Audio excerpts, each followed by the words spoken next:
Om Namo Bhagavate Vasudevaya. Om Namo Bhagavate Vasudevaya. Om Namo Bhagavate Vasudevaya. Narayanam Namaskritya Naram Chaiva Narottamam Devim Saraswatim Vyasam Tato Jayamudhirayet Nashtaprayeshu Abhadreshu Nityam Bhagavata Sevaya Bhagavatyuttama Shloke Bhaktir Bhavati Naishtaki Krishnaya Vasudevaya Devaki Nandanaya Cha Nanda Gopa Kumaraja Govindaya Namo Namaha. Okay. Om Ajnanatimirandasya Jnananjanashalakaya Chakshurunmilitam Yena Tasmai Shri Gurave Namaha. Shri Chaitanya Manobhishtam Sthapitam Yena Bhutale Swayam Rupa Kada Mahyam Tatati Swapatantikam Vandeham Shri Guroh Shri Yutapadakamalam Shri Gurun Vaishnavanscha Shri Rupam Sagrajatam Sahagana Raghunathanvitam Tam Sajivam Satvaitam Savadutam Parijanasaitam Krishna Chaitanya Devam Shri Radha Krishna Padan Sahagadamrita Shri Vishakhanvitam Cha Namo Om Vishnu Padaya Krishna Prestaya Bhutale Srimate Bhaktivedanta Swami Namane Namaste Saraswati Deve Gauravani Vitarine Nirvishesha Shunyavadi Paschatya Deshatarine Vacha Kripa Sindhubhya Paritanam Pavanebhyo Vaishnavebhyo Vaishnavebhyo Namo Namo Namaha. Namo. Jai Shri Krishna Krishna Chaitanya Chaitanya Prabhu Prabhu Nityananda Nityananda Shri Advaita Gadadhara Gadadhara Shri Vasadi Vasadi Gaura Gaura Bhaktarunda Hare Krishna Hare Krishna Krishna Krishna Krishna Krishna Krishna Hare Hare Hare Hare Hare Hare Rama Ram Hare Hare Rama Ram Rama Ram Rama Hare Ram Hare Hare. Hare Hare Krishna. Okay, we are continuing our study on Srimad Bhagavatam. So we'll go straight away to the section what we are discussing. So yesterday we are in second canto, third chapter, text number 22. Okay. So as we're discussing this section is about Shaunaka Rishi is kind of criticizing a personality and the limbs, different parts of the personality, the different limbs of the personality, who is not paying any attention to hearing the glories of the Lord, who is not hearing any kind of respect towards the glories of the Lord, etc. So now, of course, he spoke about, we have seen about the eyes, of course, the hands and the heads, and the previous verses. Of course, they are compared to different animals initially. The heads and hands are described. If they are not bowing down, anything on the top of the head, either a crown, either a turban, whatever it may be, which is giving a position, prestige, kind of a heavy burden. It's like a heavy burden if it's not going down, which will only aid in drowning in the ocean of material existence. That's what the comparison is given. Okay, text 22.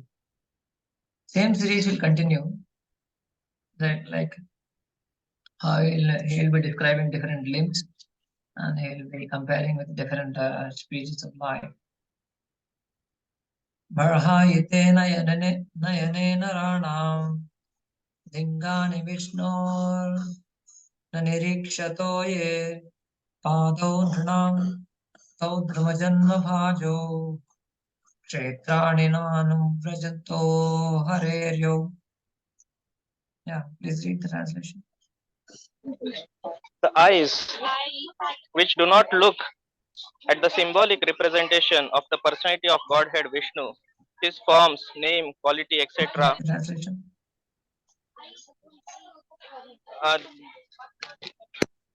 The eyes, the eyes which do not look at the Go on. symbolic representations of the personality of Godhead, Vishnu, his forms, name, quality, The eyes etc. which do not look at the symbolic representations of the personality of Vishnu, his forms, name, quality, etc. are like those printed on the plumes of a peacock, and the legs which do not remove to the holy places where the Lord is remembered are considered to be like tree trunks. Am I audible to Yes, yes. Anuj Prabhu? Yes, Prabhuji. Yes, Prabhuji.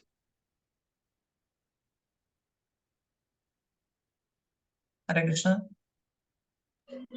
Yes, Prabhuji. Okay. Who is reading? Yeah, Prabhuji. The eyes which do not look at the symbolic representations of the personality of Godhead, Vishnu, his forms, name, quality, etc., are like those printed on the plumes of a peacock, and the legs which do not move to the holy places where the Lord is remembered are considered to be like tree trunks. Okay. So here two limbs are described, eyes and legs. Eyes are compared to peacock plumes, though they appear to be like eyes, but don't have any value. And also the legs are compared to like tree trunks. They don't move at all. So we should do not look at the deity form of the Lord. Prabhupada explains. It's a very beautiful purport for everyone. Please read the underlined portion. Especially for the householder devotees, the path of deity worship is strongly recommended. Only highlighted. As far as possible, every householder, by the direction of the spiritual master, must install the deity of Vishnu forms like Radha Krishna, Lakshmi Narayan, or Sita Ram, especially, or any other form of the Lord like Narsimha, Varaha, Gaur Nitai, Matsya, Kurma, Shalagram Shila, and many other forms of Vishnu like Trivikram, Keshav, Achyut, Vasudev, Narayan, and Damodar, as they are recommended in the Vaishnava Tantras or Puranas. And one should worship the deity with one's family, following the directions and regulations of Archana Vidhi. Any, Continue. any member of the family who is about 12 years of age should be initiated by a bona fide spiritual master, and all the members of the household should be engaged in the daily service of the Lord, beginning from morning 4 a.m. till night 10 p.m. by performing Mangalarti, Nirajan, Archan, Puja, Kirtan, Shringar, Bhog, Vaikalaki, Sandhya Arti, Bhog at night, Shayan Arti, etc. Engagement in such worship of the deity under the direction of a bona fide spiritual master will greatly help the householders to purify their very existence and make rapid progress in spiritual knowledge. Simple theoretical book Simple theoretical book knowledge is not sufficient for a neophyte devotee. Book knowledge is theoretical, whereas the Archana process is practical. Spiritual knowledge must be developed by a combination of theoretical and practical knowledge, and that is the guaranteed way for attainment of spiritual perfection. So here Prabhupada practically is giving a kind of instructions to how to do the deity worship, because the verse says about which eyes which do not look at symbolic representations. Prabhupada took it to explain about the deity worship. He practically explaining what to do from morning to night 10 p.m. If he's speaking for householders from morning 4 to night 10, what to speak of brahmacharis, right? So there is no exemption basically. In the process of devotional service, whether one is a grahastha devotee or a brahmachari, full engagement in the service of the Lord is always recommended and emphasized. Because as much as possible, definitely it's understood that we all have, especially as householders, we have so much of responsibilities of job, household duties, children, and many other engagements. But in order to make Prabhupada writes in this purport, I think down the line we will see that in order to make the mind more and more engaged in the service of the Lord, one need to constantly engage ourselves, especially in the deity worship. Yeah, please read this one.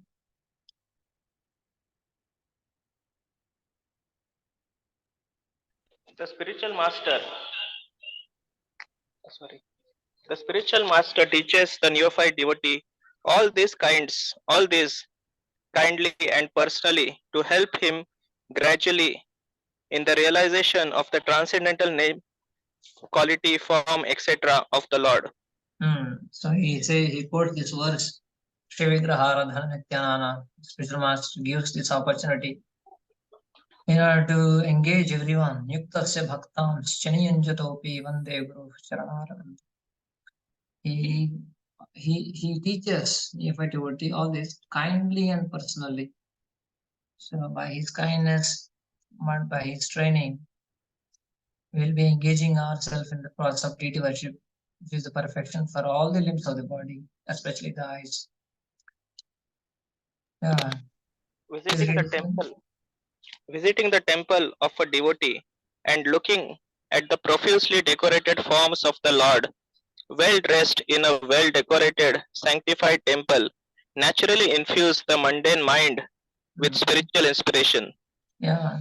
So he writes, because if one is unable to maintain a temple at home, he should go to another temple where all above performances are regularly executed. So if you don't have that facility at home, so Prabhupada is recommending to go to another devotee home or temple, or the temple itself where the deity is very much decorated. So the main point is to infuse the mundane mind with spiritual inspiration. In home also we need to, either in home or temple, in rooms or in ashrams, the whole vibration should be spiritually oriented, spiritually surcharged. So in the form of having different inspiring pictures, very quality pictures, there should be stimuli, spiritual stimuli should be awakened when we see the wonderful pictures that we have around in rooms or in homes, in our ashrams.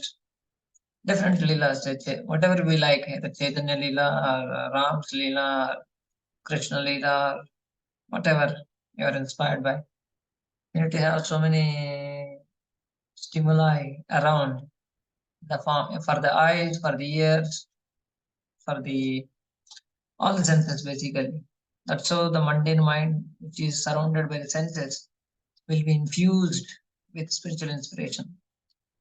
Otherwise, if they are not there, then mind will keep on going towards many other wrong things, being driven by the senses. So that's how one has to utilize all these available paraphernalia to infuse the mind with spiritual inspiration. Please read this one, underline. Any anu means to follow. It is therefore best to follow the instructions of the bona fide spiritual master, even in visiting temples and the holy places of pilgrimage. One who does not move in that way is as good as a standing tree condemned by the Lord not to move. The moving tendency of the human being is misused by visiting places for sightseeing. The best purpose of such traveling tendencies could be fulfilled by visiting the holy places established by great acharyas and thereby not being misled by the atheistic propaganda of money making men who have no knowledge of spiritual matters. So both for the eyes and legs, This verse is saying that one need to look at the deity form and one need to go to the places, holy places, use the legs to walk to the holy places, temple, holy places, so that in the following in the footsteps of the great devotees. Anu means to follow. Anu Vraja. That's how Prabhupada explains. Yeah. Of course, we also sing every day morning, every day before prasadam. Mahaprasade, Govinde, Nama Brahmani, Vaishnave. So the four things are mentioned in this verse. Mahaprasad, Govinda, Nama Brahmani, and Vaishnavas. They are also, in terms of senses, they will be purifying. So the meaning of the verse is when Krishna is manifesting in these forms, those who don't have faith in these forms which Krishna is manifesting, then if they don't have faith, then if they don't respect, then faith will not be developed in those items. Brahmani Vaishnava, Swalpa Punyavatam Rajan, Vishwaso Naiva Jayate. Swalpa Punya, those who are less pious credits, for them, the faith in these items, these four items especially, the faith will not be generated. Those who are less pious credits. So that's what the meaning of the verse. So then when it says Govinda, Govinda is especially is a form of the deity. Here it's the deity form. The deity form is to see, Mahaprasad is to taste, right? For the tongue, for the eyes. Nama Brahmani is for the ears. Nama Brahmani is the holy names. Nama Brahmani, just like Nada Brahma, is a spiritual sound vibration, Nada Brahma. Similarly, Nama Brahmani is a plural form. So, Mahaprasade Govinde Nama Brahmani, Vaishnava, and the Vaishnavas also. Vaishnavas especially means spiritual masters, because spiritual master is the topmost Vaishnava. The Vaishnavas, by engaging in the service of the Vaishnavas, all the senses are engaged. Mahaprasad, tongue is engaged, tongue and the Govinda, the form of the eyes are engaged to seeing the beautiful form of the Lord. Nama Brahmani, hearing, especially the holy name. And Vaishnava, serving the Vaishnavas. Of course, all other senses are also engaged in many things, in all the things. But mainly these are engaged. And they're seeing the deity form of the Lord. And tasting the remnants of the Lord. So that's how we need to engage all the senses in the service of the Lord. Okay, text 23. Jivan chavo bhagavatangirenam jatamurtyo vilabheta yastu Shri Vishnu Padya Marjastulya Tulasya Swashanchavo Yastuna Veda Gandham. Hare Krishna. The person who has not at any time received the dust of the feet of the Lord's pure devotees upon his head is certainly a dead body. And the person who has never experienced the aroma of the tulsi leaves from the lotus feet of the Lord is also a dead body, although breathing. So here the glory of the dust is explained on also tulsi leaves. But here also entire whole personality is condemned, is compared to like a dead body if he is not taking the dust of the feet of the Vaishnavas and if he's not taking the aroma of those leaves in terms of tasting, in terms of smelling. So that's how Ashwana Rishi is comparing the whole personality to a dead body. Prabhupada also, following the footsteps of Srila Vishwanath Thakur, says that if a person is dead, then he's called ghost. So if one is not taking the dust or taking the tulsi leaves, then we are like a ghost. So that's how he explains that like a dead body means we are moving ghosts. So people will be scared. Generally, people are scared by seeing in the night on the top of the tree, some cloth is hanging and some different creaking sounds are coming, and people are very scared, right? So similarly, Prabhupada says that we are moving ghosts, but when we engage, so Lord never accepts any offering by such impure ghosts. So that's what he's saying.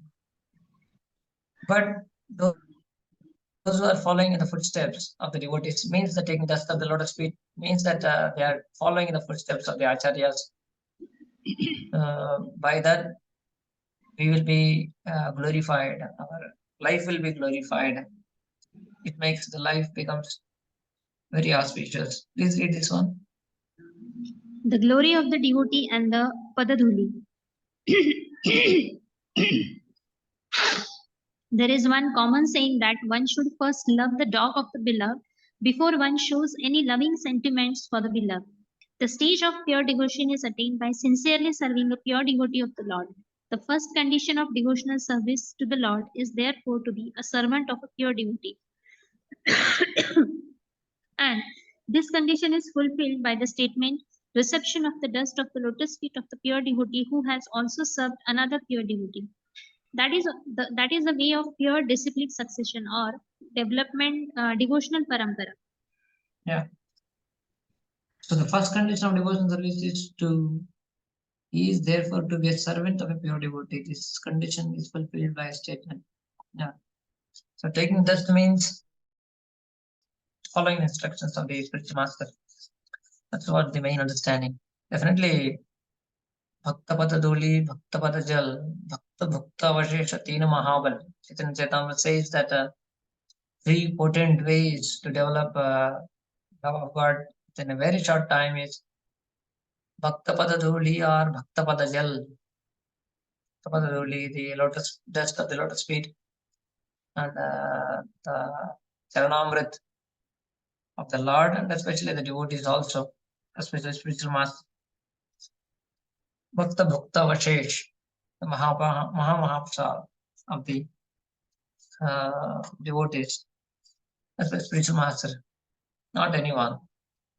So that's how these 3 are considered very important to invoke, infuse the spiritual inspiration in the hearts of the devotees. So that's what Prabhupada explains, Vina Mahatpada Rajobhishekam, quoting Rahuguna and Chidabharat's verse. Someone should bathe oneself in the lotus, dust of the lotus feet of devotees. Of course, the main understanding is that we are trying to take the instructions. In one of the verse of the section of King Prithu, when Lord manifested himself before Prithu Maharaj, Lord gave many instructions to him. What canto it comes. So it is said that that the king accepted the instructions on his head. So generally, the lotus dust also is taken on the head, right? So by these 2 understandings, so that dust means the instructions of the devotees or the Lord. So King Prithu accepted the instructions on the head and carried out, keeping on the head and carried out the instructions of the Lord, how to rule the country, etc. So dust also we take and keep it on the head. Is a Tulsi Maharani or devotees dust we keep on the head. So in that sense, that the following instructions of the spiritual master especially. So that's how we try to take the dust of the spiritual master. So by that we achieve the perfection. Otherwise, there is no other means of. It's not that just we try to take only the physically trying to grab the dust, physically trying to take dust. That is also good. That should be, if it is possible, if it is allowed sometimes, then it's a wonderful thing. But the main thing is to follow instructions. Yeah. Okay, please read this one. A pure devotee therefore never approaches the Lord directly, but tries to please the servant of the Lord's servant, and thus the Lord becomes pleased, and only then can the devotee relish the taste of tulsi leaves stuck to his lotus feet. So by following the devotee's instructions, becoming servant of servant, by that we relish Tulsi in the sense, Tulsi also in the sense the bhakti process itself. Tulsi is representative of bhakti here, as Prabhupada mentioning. We taste actually the bhakti itself. The conclusion is therefore that one should be more serious about seeking the mercy of the devotee than that of the Lord directly. And by once doing so, by the goodwill of the devotee, natural attraction for service of the Lord will be revived. So this is the conclusion Prabhupada brings out. Okay, text 24. Tasmasharam hridayam vatedam yadgrahyamane harinamadheyai na vikriyeta tayata vikaro netre jalam gakraruheshu harshaha.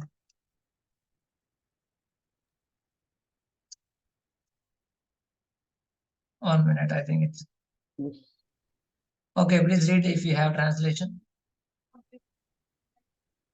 One second. Yeah.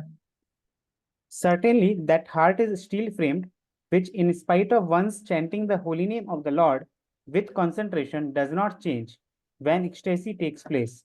Tears fill the eyes and hairs stand on end.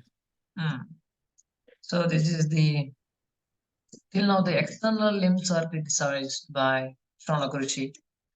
All the eyes, legs, hands, head, ears, etc. So now the internal heart also is criticized in the sense that if he is not melting with ecstasy or melting when he hears na vikriyeta ta yatha vikaro netre jalam gata ruheshu harsha. If the tears are not coming, if he's not melting in happiness, yadgrahyamane, when Harinamadhe, when he hears the holy name, when he hears the Lord's Katha, glories of the Lord, if the Hridayam Batedam, if it is not the melting, then Tadasmasaram. Tadasmasaram means, Asmasaram is still framed. It's considered like a stone heart. Generally, it's called a hard heart. You say it's like that. So that's how the verse is saying the internal condition of a personality is criticized here, in contrast to the external senses which are criticized previously, all the verses. So, brother, it's a very beautiful purport. How the whole process has to come to an end in changing one's heart. Right? Of course, this is the almost ending part of the second canto, third chapter. That's why Prabhupada bringing to. He gives a very beautiful outlook to the whole chapter itself. I think we should read at least most of this purport. Please start this one. The summary of the second canto, first 3 chapters. We should note with profit that in the first 3 chapters of the second canto, a gradual process of development of devotional service is being presented. In the first chapter, the first step in devotional service for God consciousness by the process of hearing and chanting has been stressed, and a gross conception of the personality of Godhead in its universal form for the beginners is recommended. By such a gross conception of God through the material manifestations of his energy, one is enabled to spiritualize the mind and senses and gradually concentrate the mind upon Lord Vishnu, the Supreme, who is present as the super soul in every heart and everywhere, in every atom of the material universe. The system of Pancha Upasana, recommending 5 mental attitudes for the common man, is also enacted for this purpose, namely gradual development, worship of the superior that may be in the form of fire, electricity, the sun, the mass of living beings, Lord Shiva, and at last the impersonal supersoul, the partial representation of Lord Vishnu. They are all nicely described in the second chapter, but not in the third chapter. But in the third chapter, further development is prescribed after one has actually reached the stage of Vishnu worship or pure devotional service. And the mature stage of Vishnu worship is suggested here in relation to the change of heart. The whole process of spiritual culture is aimed at changing the heart of the living being in the matter of his eternal relationship with the Supreme Lord as subordinate servant, which is his eternal constitutional position. Yeah. So Prabhupada concluding from how it started initially, the meditation on the Virat Rupa, it has to come to a mature stage of Vishnu worship, and the culmination of Vishnu worship is the change in the heart, change of the heart. That has to be there. The whole aim is of changing the heart. Changing the heart means basically changing our consciousness, the attitudes, the mentalities. So heart means the consciousness, especially here. So how it happens, how the change happens. So that's what Prabhupada describes, how the devotional service gradually progresses, change, starting from Kirtanam, Shravanam, Kirtanam. So that's how we start with Vaidhi Bhakti, and it gradually grows and grows. Please read the underline.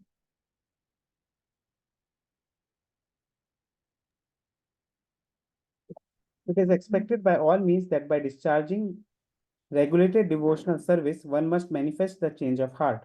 If there is no such change, the heart must be considered steel framed, for it is not melted even when there is chanting of the holy name of the Lord.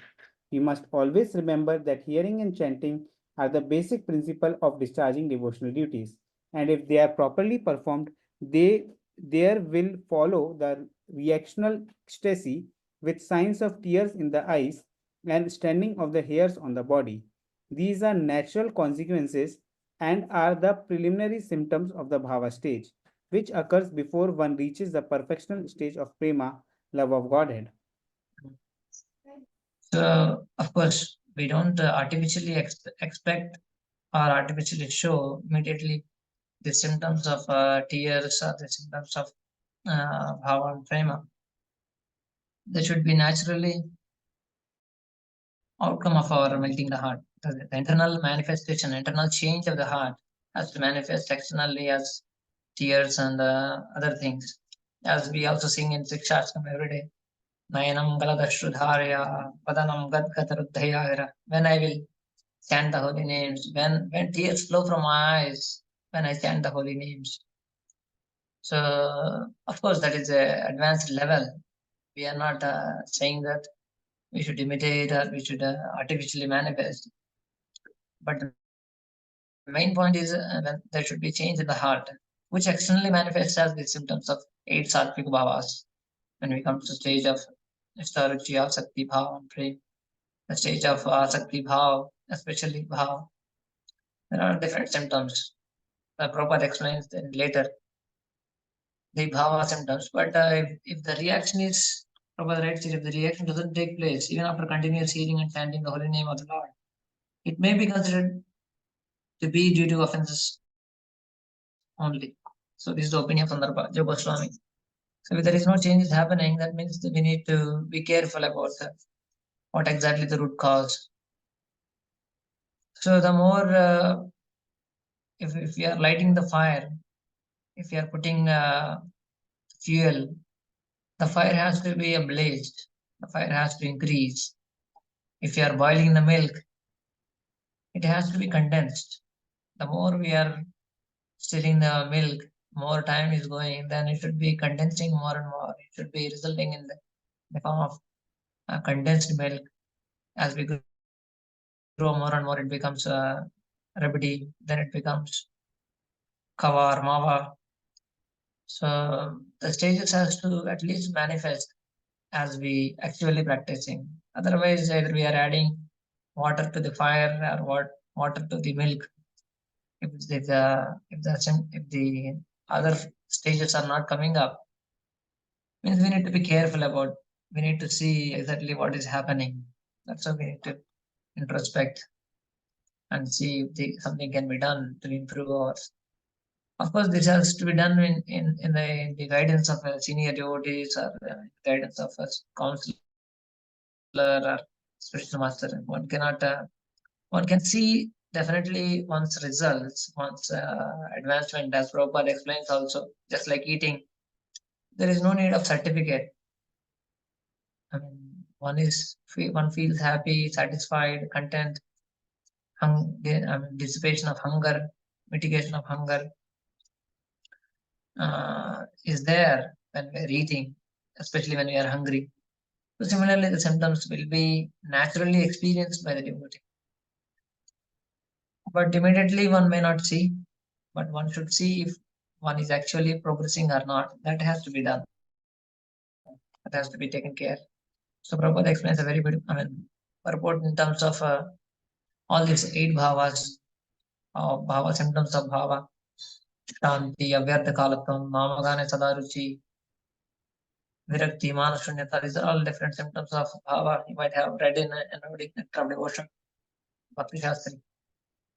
The whole process summarizes that a complete progressive march on the return path home back to Godhead will depend upon the instructions of revealed scriptures directed by a realized devotee. We need to follow sadhu and shastra. So then only things will manifest in the heart. Otherwise, we may be doing definitely, and it will be good also. It is good practicing bhakti, but we may not get actually what we are aiming at. So that's what the famous words of the Bhagavatam. Tadasmasaram Hridayambate. Okay. Text 25.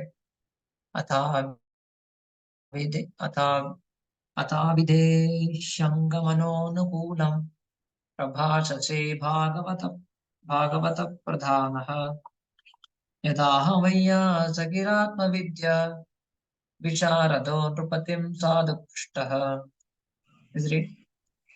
O Sut Goswami, your words are pleasing to our minds. Please therefore explain this to us as it was spoken by great devotee Shukdev Goswami, who is very expert in transcendental knowledge and who spoke to Maharaj Parikshit upon being asked. So that's how Sutta Goswami. Here Shanak Rishi is they say Shanak Rishi is glorified the bhakti in a different way, and criticizing the different personality and also different limbs of the personality. And then he's concluding that please therefore explain what was transpired between Sukadeva Goswami and Parikshit Maharaj. So that's how this ends the Bhaktivedanta purports of the second canto, 3rd chapter, Srimad Bhagavatam, and pure devotional service, change in the heart. So based on the 24th verse, Prabhupada titled as change in the heart. So that's how the result should be, that is expected by the process of devotional service. Okay, we will continue our next chapter, chapter 2.4. Chapter 2.4. Okay, the process of creation. Do you have any question on chapter 3? Maybe 2 minutes we'll just take and we'll continue on the chapter 4.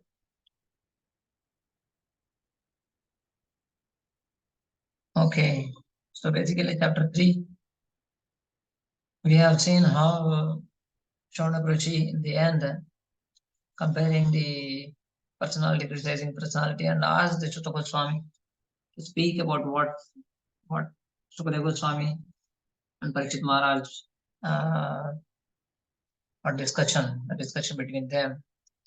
So in that, now in the 4th chapter, it will be described how Parikshit Maharaj will ask questions, and then for that answering the questions of Parikshit Maharaj, Sukadeva Goswami starts offering prayers first, which is Mangalacharan. Sukadeva Goswami initially also we discussed 2.1. In 1.19, Parikshit Maharaj asked 2 questions, and for that Sukadeva Goswami immediately started answering, in the sense that Acharyas explained that he was so happy to hear the questions itself. So he started immediately answering the questions in the sense that he just forgot to offer prayers, Mangalacharan to the Lord. So in the 4th chapter, he offers prayers to his worshipable deity, Krishna. Sukadeva Goswami offering prayers here, especially in the 4th chapter. That's what the explanation of the Acharyas. Okay, please read the summary and overview. In the 4th chapter, Shukdev being asked by Parikshit describes the creation through the conversation of Brahma and Narada after offering respects to his Guru Krishna. Adhyay Kathasar, Parikshit Maharaj detachment. Sut Goswami describes how Maharaj Parikshit, who had a natural attraction for Lord Krishna, fixed his mind upon him with rapt attention, giving up all family attachments and the regulated activities of religion, economic development, and sense gratification after hearing from Shukdev Goswami. Verses 5-10, Parikshit Maharaj inquiry. Maharaj Parikshit praises Shukdev Goswami because he is without material contamination and is narrating the topics of the Lord. He then inquires about the personality of Godhead creative activities by his different energies and expansions. He concludes by praising the transcendental activities of the Lord, and Shukdev Goswami, who, being a great devotee of the Lord, is therefore as good as the personality of Godhead.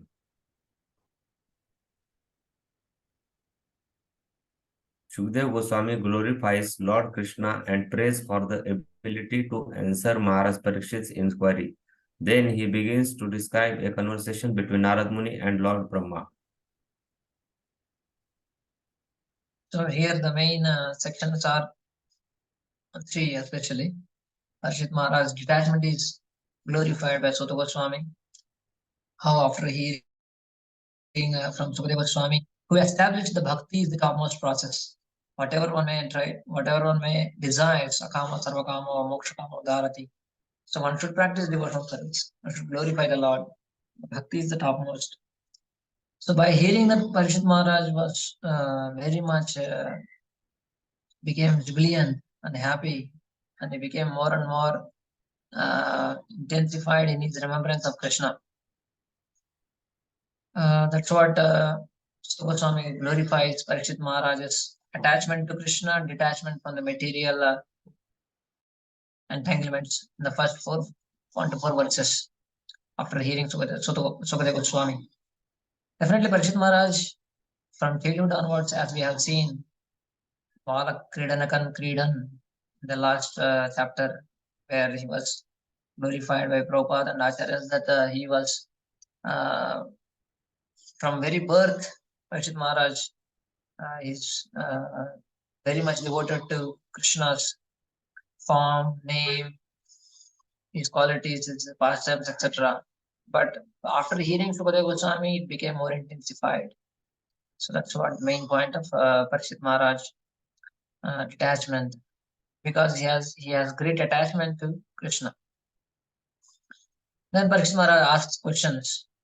But Prabhupada chapter names the chapter as a process of creation.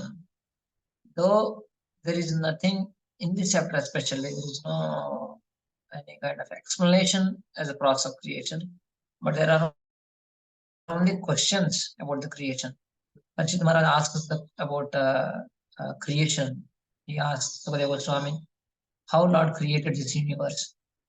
So that's how he asks 3-4 questions. We will see that one. That's how Prabhupada names this chapter as process of creation, though the next few chapters will continue the actual process of creation.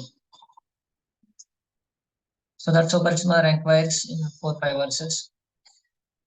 And then after asking the questions, then the speaker, Sukadeva Goswami, is wanted to answer, but before that he offers prayers to Lord Krishna, especially to answer Parikshit Maharaj's inquiries.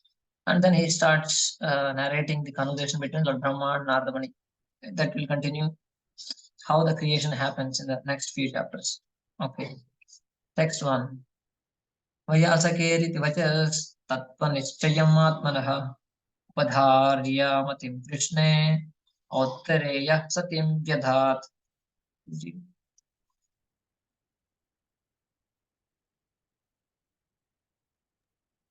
Jagannath Prabhu. Yes. The glory of Parikshit Maharaj No, mind translate. is. Translate. Sutta Goswami said. Sorry. Sutta Goswami said, Maharaj Parikshit, the son of Uttara, after hearing the speeches of Sukadev Goswami, which were all about the truth of the self, applied his concentration faithfully upon Lord Krishna. Yeah, this verse mainly, the glory of Parikshit Maharaj is explained as we discussed. 1 to 4 are like glorifying Parikshit Maharaj detachment and his attachment to Krishna, which is the actual cause of his detachment. So Satyam Matim is the word is mainly focused on by the Acharyas and Prabhupada. Matim, Satyam Matim, whatever.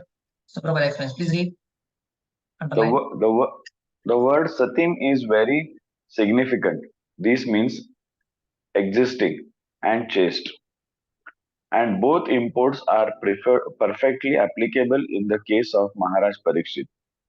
Satyam Matim, Mati, mind or consciousness is existing and chaste, is fixed on the Lord from birth, and now is fixed and not deviated for anything else. So in the two meanings, it's mentioned fixed on Krishna and chaste, and fixed on only on Krishna. That's how it's explained. Chaste means fixed on only on one thing. So it's fixed and fixed on only on one thing. Okay, please read. By natural sequence, he was chaste devotee of the Lord. And when he further heard from Srila Sukadeva Goswami that one should worship the Lord only and no one else, even though full of all desires or desireless, his natural affection for Krishna was strengthened. So he was fixed on Krishna from childhood onwards, and he's fixed on only on Krishna when he heard from Sukadeva Goswami. In both ways, he is fixed and he is changed from initial onwards, from childhood onwards. Both are reinforced by hearing from Sukadeva Goswami. That's what Prabhupada concludes in this purport also. Please read. To become a pure devotee of Lord Krishna, two things are very much essential, namely having a chance to be born in the family of a devotee and having the blessings of a bona fide spiritual master. Yeah, so definitely, Prabhupada says these are two qualifications. They are in general, even if you are not born in a great Vaishnava family, but still, if one takes shelter of the spiritual master, then definitely one can achieve pure devotional service. Please read the underline. In the Chaitanya Charitamrita, it is said that a fortunate person, by the mercy of the spiritual master and Lord Krishna, achieves the path of devotional service. This was perfectly applicable in the case of Maharaj Parikshit. Guru Krishna Prasade Pai Bhaktivedanta Bij, Brahmanda Brahmite Kona Bhagyavan Jeev, Guru Krishna Prasade Pai Bhaktivedanta Bij. So by the mercy of Guru and Krishna, by Krishna's mercy, we receive the shelter of the spiritual master, lotus feet of spiritual master, and by the mercy of spiritual master, one actually comes in contact with Krishna in reality. So that's why Prabhupada glorifies the both processes. So either we may have been born in a devotional families, just like Prabhupada and his spiritual master also. They were born in Vaishnava families, but it was strengthened, reinforced when they met spiritual master. Of course, Bhaktivedanta Saraswati, he himself was very much devoted from childhood onwards, and he was very much inspired by Gaurkishore Das Babaji Maharaj and his dedication and renunciation. And Prabhupada also, when he met Bhaktivedanta Saraswati Thakur, he became more and more inspired to do for the mission of Lord Chaitanya. So though we may not have been born in Vaishnava families, But just by taking shelter of lotus feet of spiritual master, you will definitely can attain a highest perfection. So when you take mati has to be sati, in terms it should be chaste. Okay. Atmajaya sutagara pashu dravina bandhushu rajye cha vikale nityam virudham mamatam jaho. Translation. Lord Krishna, Maharaj Parikshit, as a result of his wholehearted attraction for Lord Krishna, was able to give up all deep-rooted affection for his personal body, his wife, his children, his palace, his animals like horses and elephants, his treasury house, his friends, relatives, and his undisputed kingdom. Undisputed kingdom. So these are all external facilities for a person or for a devotee. So because of his internal attachment, his external detachment is resulting, right? It's the result. The cause is his internal attachment for Krishna. So that's how externally he is detached from all these things. Detached doesn't mean that one need to renounce immaturely, but one may have all these things, but one has to know how to utilize them in service of the Lord, either body or mind, children, palace, home, animals, whatever one may have in possessions. There is affection and there is attachment. Two things are different. One can have affection, one may have affection, but the attachment is not much appreciated. Wrong attachments. Just like example of Dhritarashtra and Duryodhana. Dhritarashtra was very much attached to Duryodhana. So that attachment to Duryodhana is dragging down Dhritarashtra from his dharma. Though Dhritarashtra knows that Krishna is the Supreme Lord, he admits that he is the Supreme Lord and I know what is to be done, but I can't do it because of my son. So that is attachment. Affection is Vidura to Dhritarashtra. Vidura had great affection to Dhritarashtra.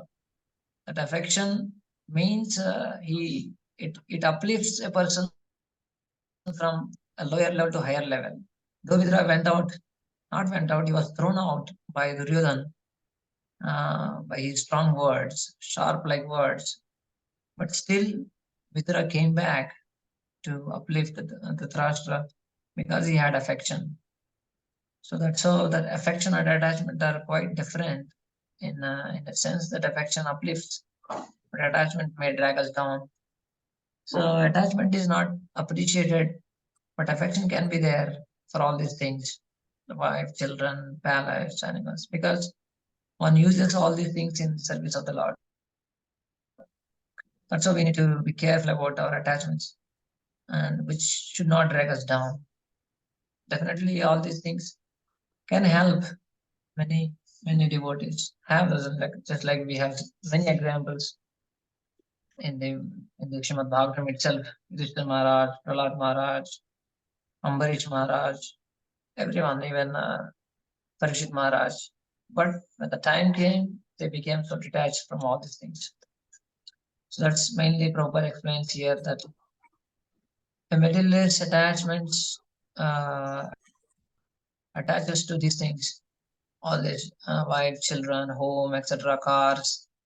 So that's what Prabhupada explains that this is called material civilization of material attachment. A devotee, he sees as they are Krishna's energies, they are Krishna's paraphernalia. I need to utilize them in Krishna's service. Please read the underlined portion. A devotee, the Lord never thinks of his household paraphernalia as his own, but surrenders everything for the service of the Lord. Thereby, living entities under a devotee's care get the opportunity for God relations by the management of a devotee master. The sense, attachment for the household paraphernalia and for Krishna go poorly together. Yeah. So this is how Prabhupada concludes. The attachment for the household paraphernalia and for the Lord Krishna go poor together. So because one is path of attachment and one is path of darkness and path of light. Prabhupada explains in a very beautiful concept. Okay, that's all. Okay, you read this one, last one.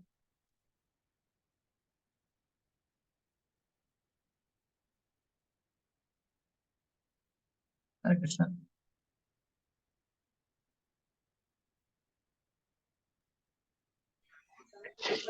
In other words, yes, one, bro, continue.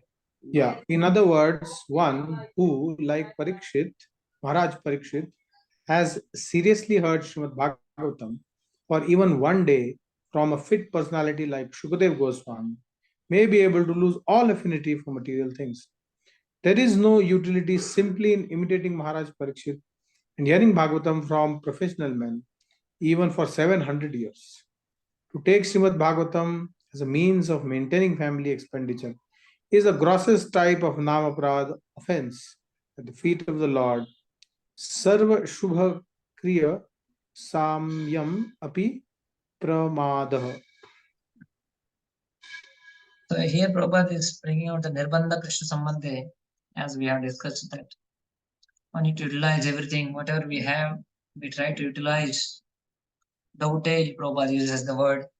The Prabhupada, very unique words are dovetailing.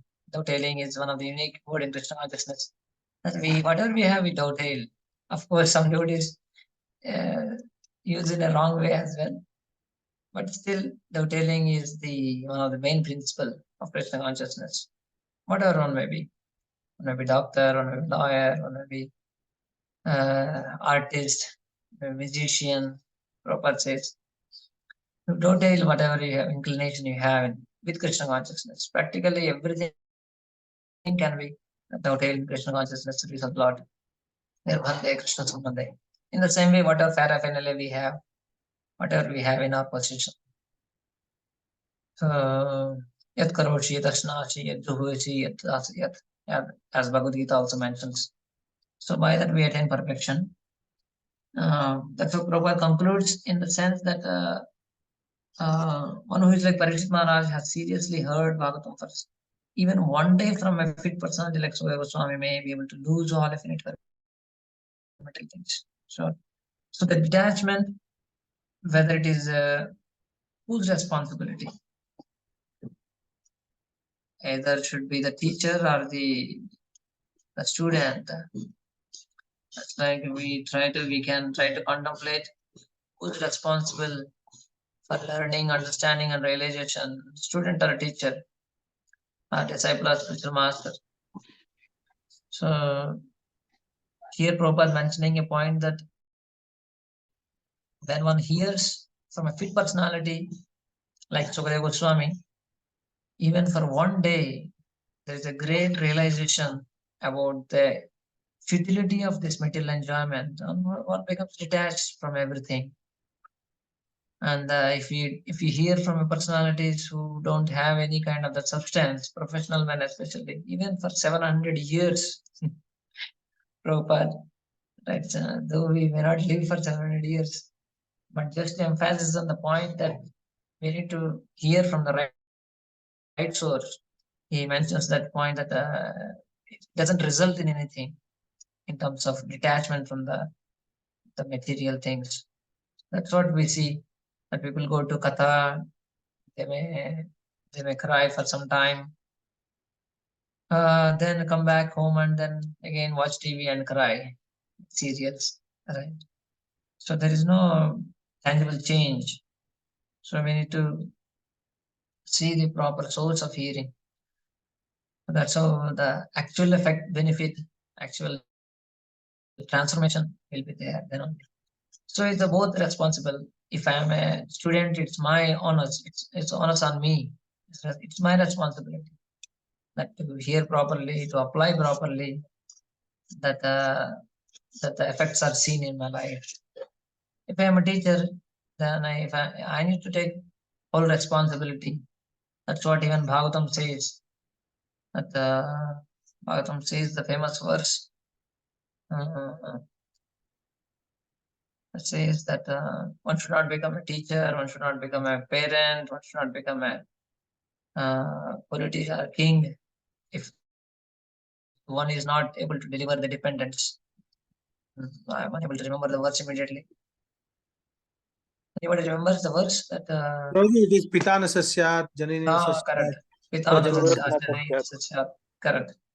Pitana Sasyat, Janani Sasyat. So there it says that the responsibility, the onus is on the personality who is taking care of the dependents. So he should be capable of delivering the student. So that's how one should be taking responsibility. So here both are there. If I am a teacher, I need to be taking responsibility to whatever best possible. If I'm a parent, if I'm a teacher, if I'm a leader, I need to take responsibility. But on the other side, I cannot criticize, okay, because he's not teaching properly. How can I realize? How can I don't have any realizations because he didn't taught properly. So, but if I'm a student, I need to take responsibility to practice that whatever I'm trying to hear, whatever I'm trying to study and understand. So it's both sides. So that's how it need to be. Of course, in Bhagavatam, both examples are there. The 24 gurus, what we famous section in 11th canto, it comes 24 gurus. He's learning. The gurus are not personalities in many ways. Even though they are personalities, they are not teaching the lessons. But he's learning so much from them because of his great eagerness to learn, understand, realize the truth. He's learning from the earth, he's learning from the moon, he's learning from the water, he's learning from a prostitute, right? That shows the person who is a student, is a disciple, or is a seeker. So that's how what it is. So that's how we experience what Prabhupada is saying about that there will be transformation in both parties, especially those who are trying to seek the realization. Okay. Text 3 and 4. Of course, we skip the verses. Time has become. The verses are very profound. Prabhupada purports also, but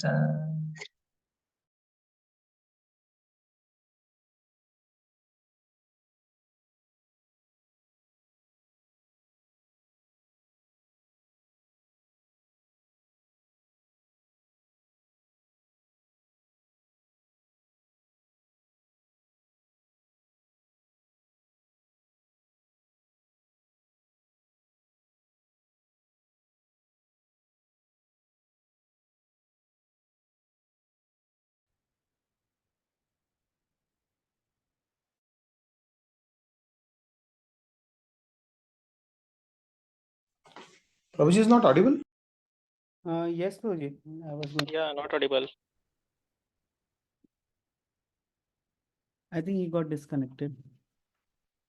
No, Prabhuji, you are on mute.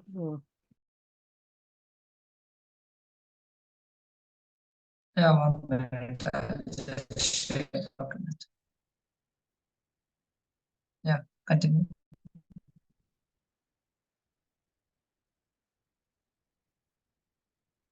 Text 3 and 4.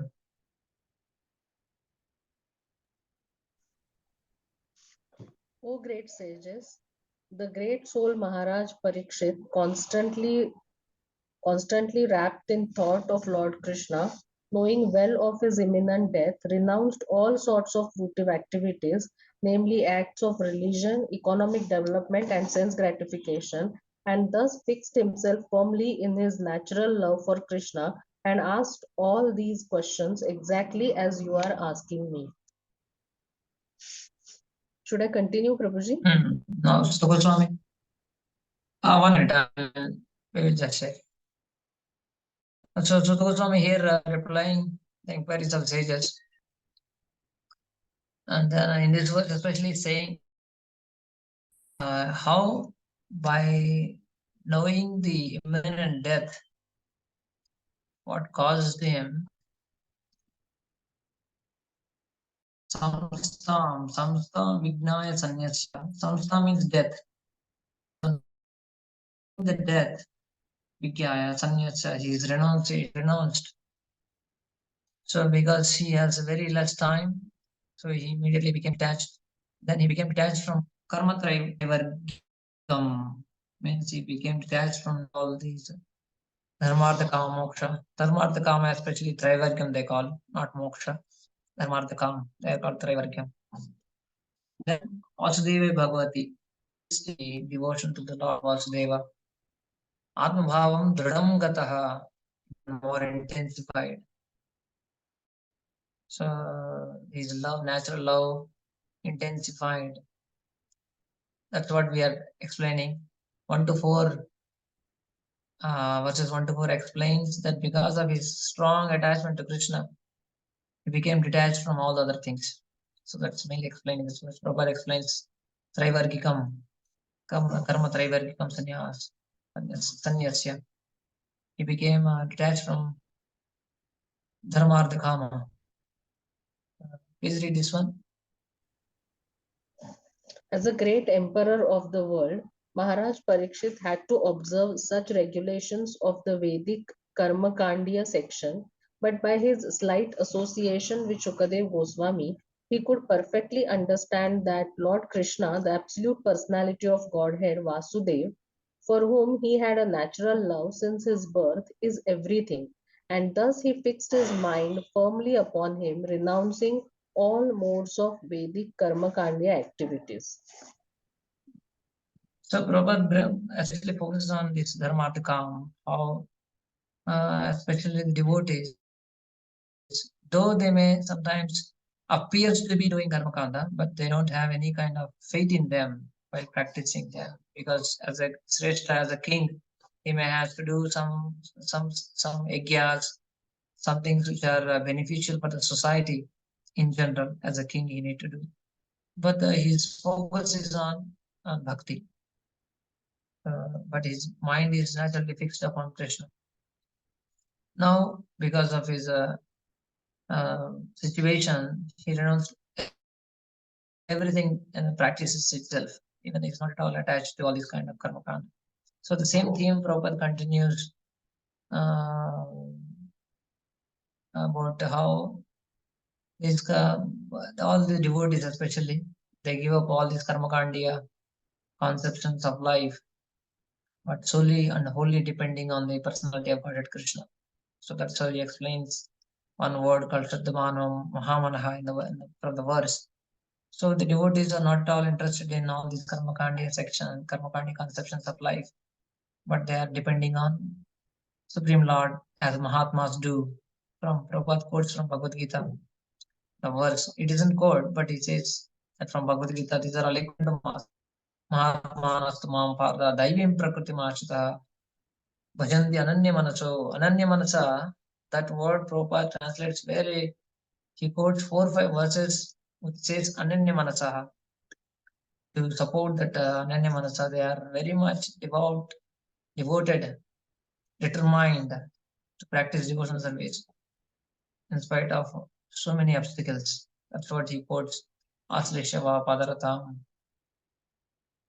Though we may say this meaning of this verse is very beautiful, that though we recite every day, if we actually see the meaning, if we understand the meaning, Krishna may laugh when we say this verse. It says that, oh Lord, dear, Prabhupada, of course, little bit translation is here different than what actually is in Sikshastakam. Lord Krishna, who is lover of many devotees, may embrace this fully surrendered may turn or may turn me with his feet, or he may render me broken-hearted by not being before me for a long duration of time, but still he is nothing else than an absolute Lord of my heart. So it isn't that, Sikshastakam translation bit goes little bit same meaning, but in a very different way. So whether you make me broken-hearted, whether you embrace me or make me broken-hearted, you are my Lord. So that's how the meaning goes. So if we actually saying that, then it's the real transformation will manifest. That's what Prabhupada brings out in many verses here. 2-3 more verses where he's saying that Ananya Manasaha. So exclusive focus on wholly and solely on the Lord, not on any karma kandiya conceptions or expectations in a devotee's life. So this is also one of the beautiful where Prabhupada Swami is saying that Virachayamaidam Dina Bandho Dayamba Gatirihana Bhavatta Kajidanyamamasti Nipatatu Shakakotir Nirmalamba Navamba Tadapi Kila Payota Stuyate Chatakena. Please read the translation. O Lord of the poor, do what you like with me. Give me either mercy or punishment. But in this world, I have none to look to except your lordship. The Chataka bird always prays for the cloud, regardless of whether it showers rain or throws a thunderbolt. Yeah. So this shows how staunch the devotee is, though whether Lord is showing any kindness or punishment. Punishment in terms of just like Chataka bird is very famous for its. I didn't see, but whatever Swami is saying, we are hearing that Chataka bird is only drinks the rain water coming in a particular season. It doesn't at all look at any kind of water reservoirs on the land. Though it may be Manasi Ganga on the land, it doesn't, even though it's so thirsty and dying even out of thirst, it doesn't drink water from the land. So when the rain is coming, that time it drinks. But sometimes when rain is coming, there can be some thunderbolts from the clouds, but still it doesn't budge an inch to drink water from the land. So that's how a devotee is always looking up to the Lord, not at all looking down towards material satisfaction or material resources to seek happiness or to be engaged. So these are wonderful verses are there. Please go through. Beautiful meaning and beautiful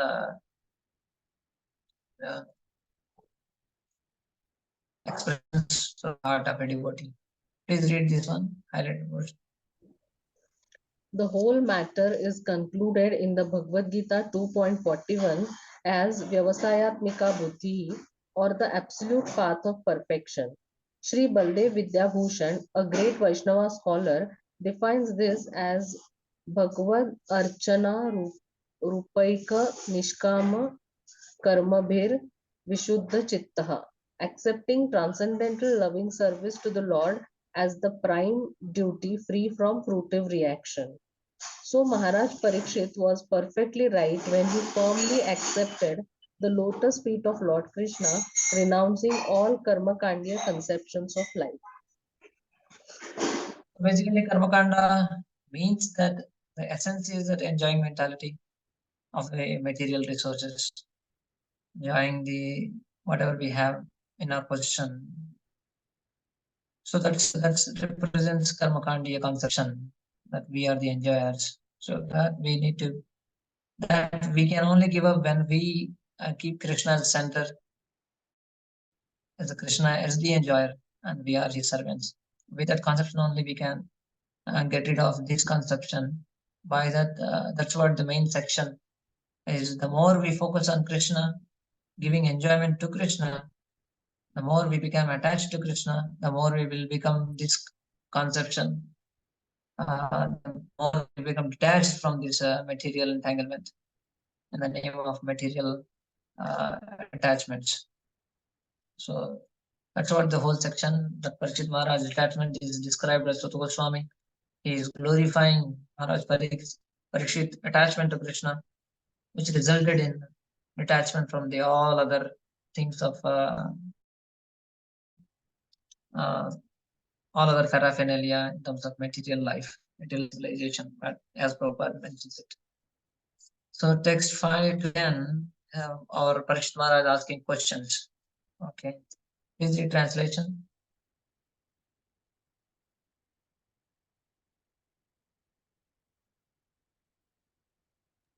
Hare Krishna. Maharaj Parikshit said, O learned Brahmana, you know everything because you are without material contamination. Therefore, whatever you have spoken to me appears perfectly right. Your speeches are gradually destroying the darkness of my ignorance, for you are narrating the topics of the Lord. Yeah, here Parikshit Maharaj glorifying Sukadeva Goswami's speech, and he's expressing his gladness. How Parikshit Maharaj knows what to be done. And he also expressed in the 19th chapter that I need to glorify Lord Vishnu. But still, that is the mood of the disciple.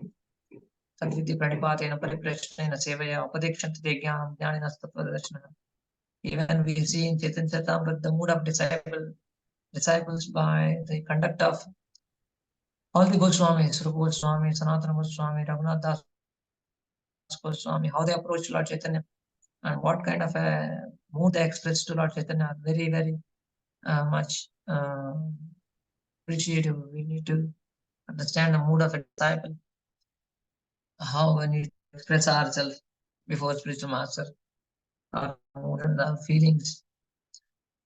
So the verses are very much Raghunath Das Goswami saying that I was falling into ditch of a stool, but by your mercy I was picked up. So he's considering all his riches, all his wealth, and everything, name and fame, education.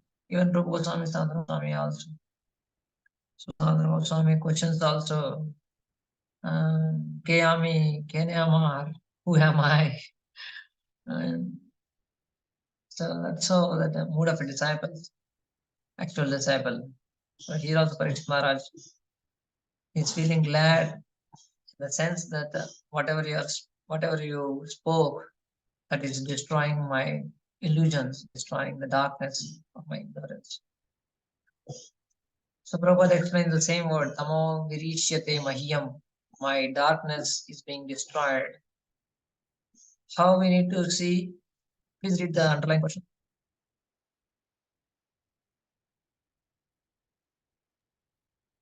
The practical experience of Maharaj Parikshit is disclosed herein, revealing that transcendental topics of the Lord act like injections when received by the sincere devotee from a person who is perfectly uncontaminated by the material things. So Prabhupada says that we need to experience, practical experience. We need to see the results. When we are practicing something, when we are doing something, we need to see the results also. Prabhupada explains, we need to experience the decrease in the darkness. So that's what he mainly focuses and emphasizes, that we need to see the results. For the action will be felt by the sincere hearer by the experience of the gradual disappearance of ignorance. So prakashante mahatmanaha. So when we do something, he gives example also. A hungry man, when he's eating, feels satisfaction. So many times we may not see the experiences, at least on a higher levels of bhava and prema, etc. But some experience has to be there in life, in spiritual life. Otherwise, the great impetus to practice devotional service may dwindle day by day. So we are experiencing, just we need to note it down. We need to just observe our lives. Definitely, there will be some phases where we experience a great joy, for the great realization in the heart. Whatever situation Krishna is bringing us before, there will be definitely wonderful realizations, wonderful experiences. So we came to distribution in a different city, especially Karnataka. How Krishna arranges different people to come along with to arrange certain places to live and all. We don't have any kind of a pre-plan. Okay, we'll go there. No, that's how Krishna arranges many situations. Even in your life also you might have seen. So that's how we need to build more and more experience in terms of Krishna's presence in our lives. Okay, text 5, text 6. Please read.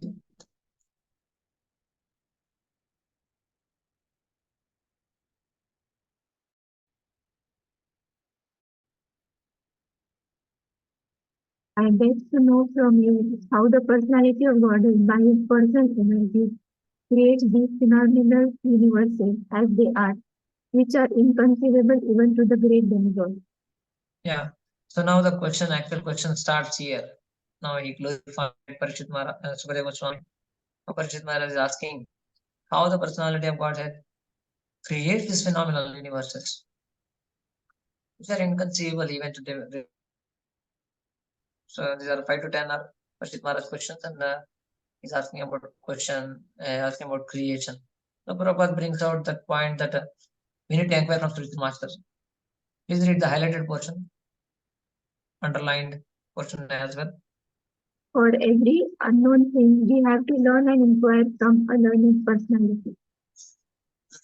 Thus, all inquiries on God which are unknown to the disciple may be made from the qualified spiritual master. And here the practical example is set by Maharaj Parikshit. It was, however, already known to Maharaj Parikshit that everything we see is born out of the energy of the Lord, as we all have learned in the very beginning of Srimad Bhagavatam, Janmadhyasya Sarita, SD 1.1. So Maharaj Parikshit wanted to know the process of creation. The origin of creation was known to him. Otherwise, he would not have inquired how the personality of Godhead, by his different energies, creates this phenomenal world. Yeah, Krishna wanted to know exactly how the process of creation. I mean, origin of creation he knows. I mean, Krishna is the creator, he is the Supreme Lord. But he wanted to exclusively know what is the process of creation. So Prabhupada only, Acharyas only bring up another question. Parikshit Maharaj, he had only 7 days to go. And why he has to hear all this creation? Why can't he hear about Krishna directly?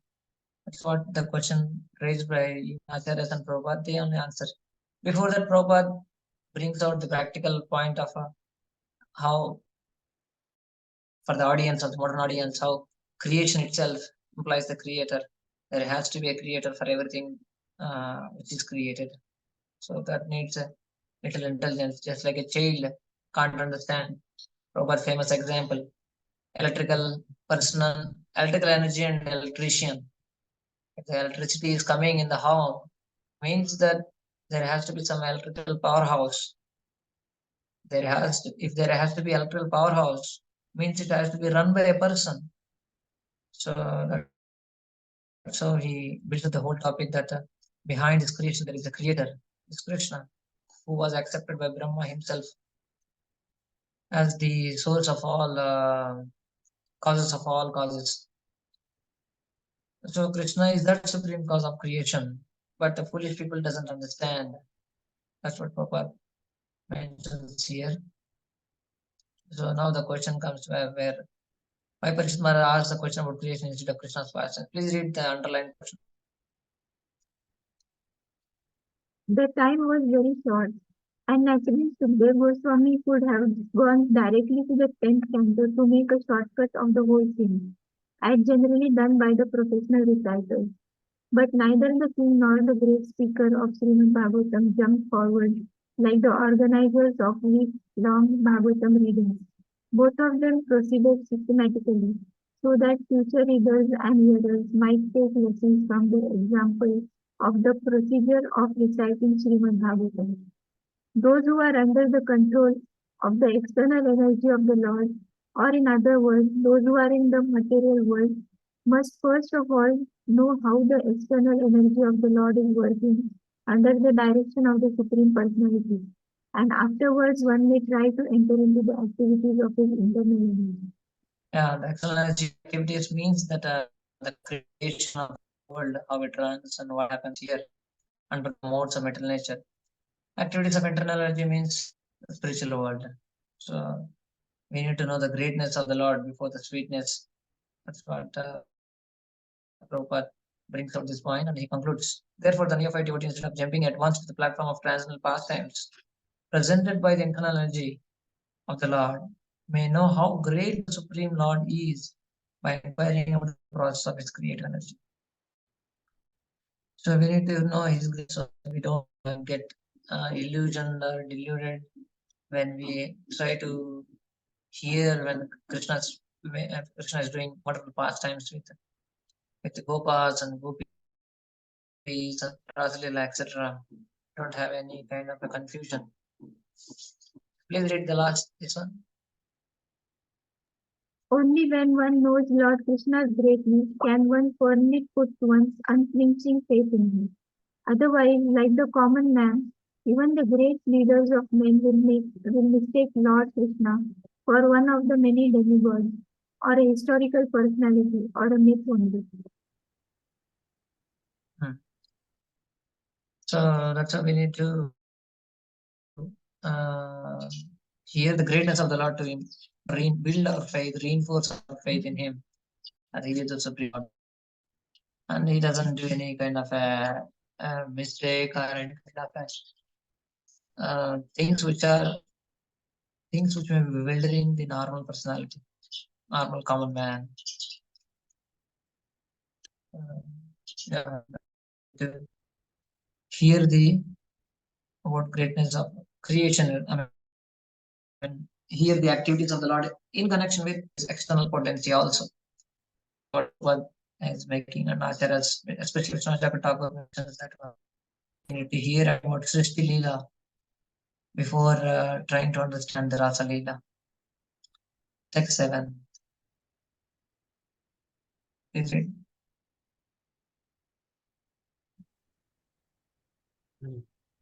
So,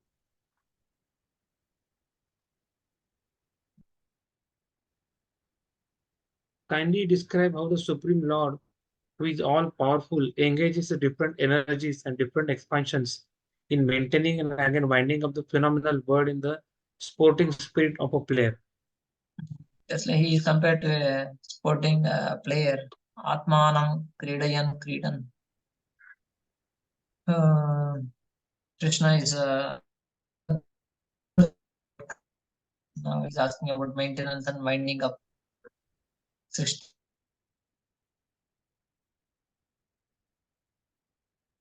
Please read the highlighted portion. Okay.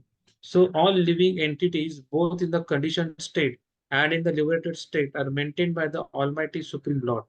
Such maintenance is affected by the Lord through his different expansions of self and three principal energies, namely the internal, external, and marginal energies. So he maintains the maintains and winds up by these external energies, internal and external, manifesting this one. So he explains, Prabhupada explains about these three energies. Of course, we understand internal energy is about spiritual world, his own expansions. External energy is about material nature, and marginal energy is about living heritage. He explains about all these energies, three energies. Prabhupada explains in a short form. Okay, text 8. भगवतो ब्रह्मन् हरेरद्भुतकर्मणः दुर्विभाव्यमिव भाति कविभिश्चापि चेष्टितम्. Please. O learned Brahmana, the transcendental activities of the Lord are all wonderful and they appear inconceivable because even great endeavors by many learned scholars have still proved insufficient for understanding them. Now it's continuing the questions asked about creation and maintenance and pralaya, winding up activities of the Lord. They are all wonderful. He's glorifying Harer Adbhuta Karmanaha Durvibhavyam. They are inconceivable. Prabhupada writes here, the acts of Supreme Lord in the creation of just this one universe appear inconceivably wonderful. So, but these activities are very much bewildering to even Kavis. It's not the main point of this verse. Kavi Bhishchapi become though they are trying to, they may be even highly learned, even by the highly learned personalities, though may endeavoring, they may be endeavoring, but they they cannot understand the Adbhuta Karmana, the wonderful activity.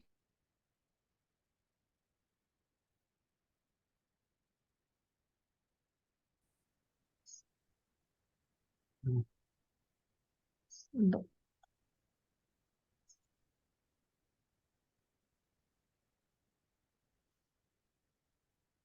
Hare Krishna. The material world stands as a part only. Ekanshino Sthita Jagat. Bhagavad Gita 10.42. Supposing that the material world is a display of one part of his energy, the remaining three parts consist of Vaikuntha Jagat or spiritual world, described in the Bhagavad Gita as Madhama or Sanatan Dhama or the eternal world.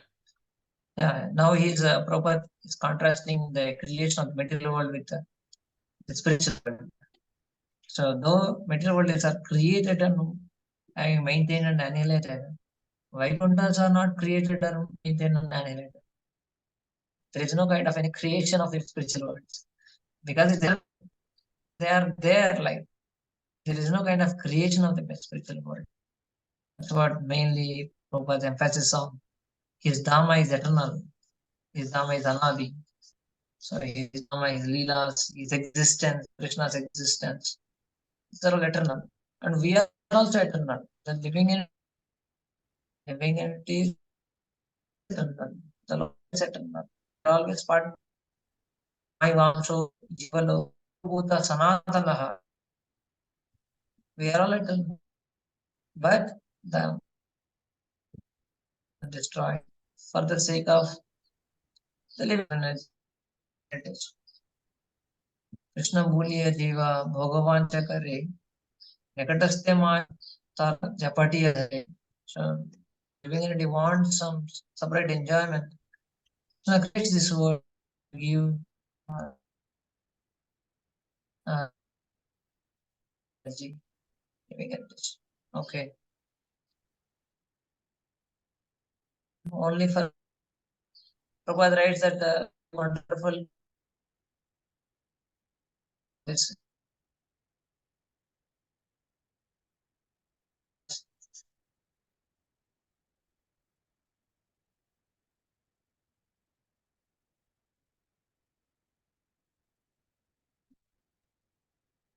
We are unable to hear you.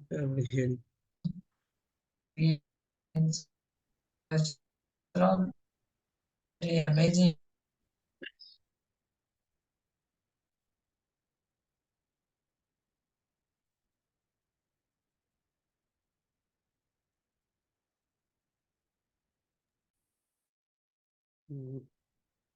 Hare Krishna devotees, I think Prabhuji got disconnected.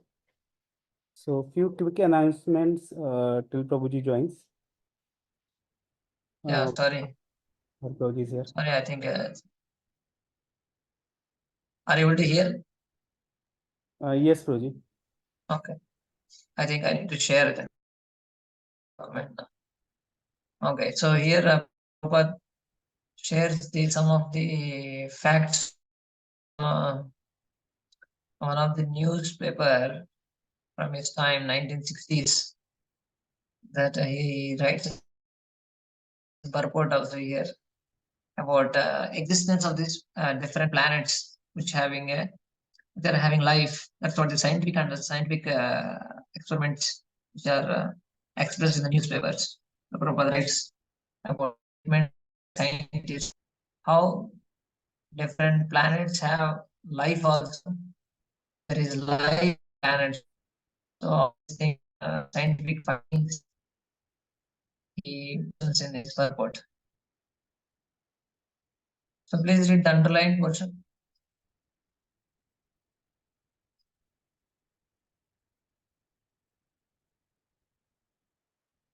Hare Krishna.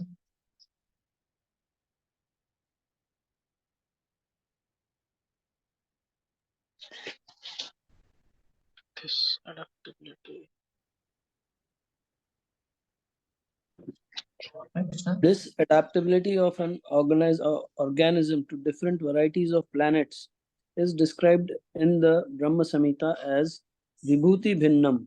That is, each and every one of the innumerable planets within the universe is endowed with a particular type of atmosphere. And how advanced the living beings on each planet are in science and psychology depends on the atmosphere. So, Prabhupada is bringing out a different facet of presentation. Even great people with great and the activities of the Lord, but they are unable to attend. Further, Prabhupada is bringing out the point of how even scientists are endeavoring and they are trying to come close to understand that there are different planets and they are having life in them. So that Prabhupada is trying to connect that Vibhuti Bhinnam. Yeah, even Brahma Samhita also is saying that they have different life, different way of living, Vibhuti Bhinnam. But that's how Prabhupada is trying to correlate with science and the Srimad Bhagavatam. Sometimes Prabhupada supports, science as well, their findings, but sometimes Prabhupada opposes what they are presenting. So what it means, but our faith mentions that it's not that when we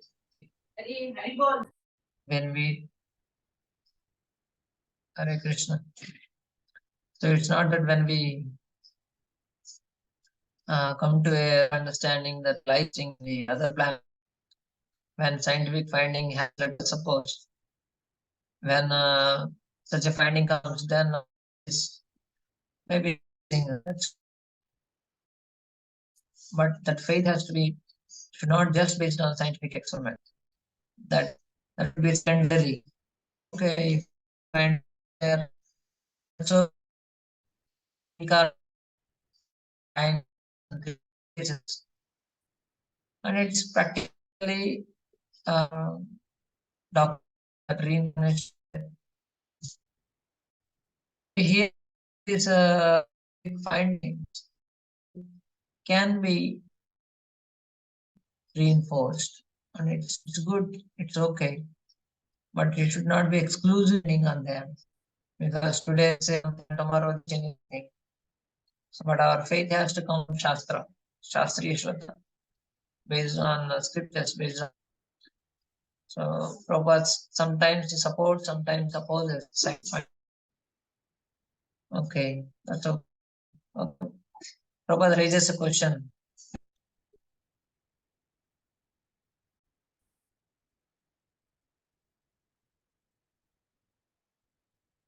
Please read this one.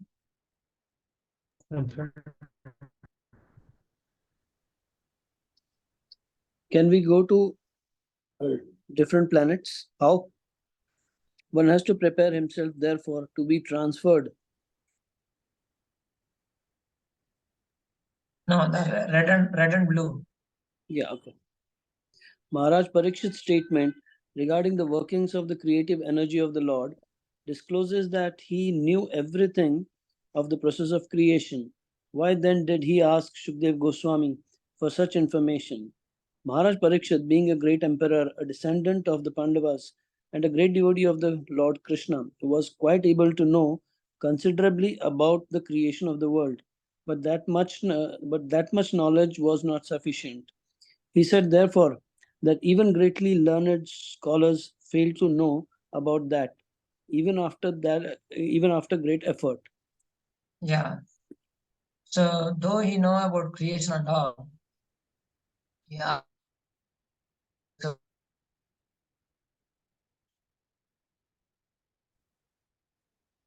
that one.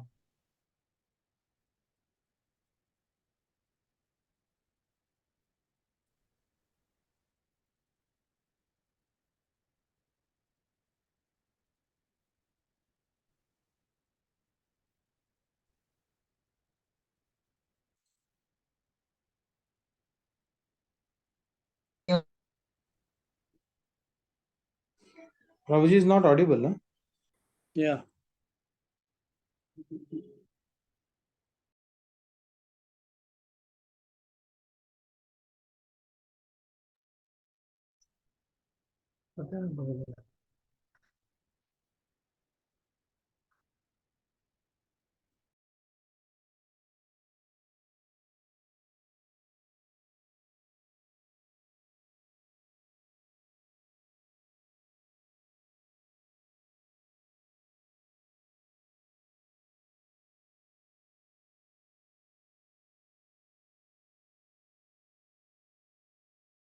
Sorry.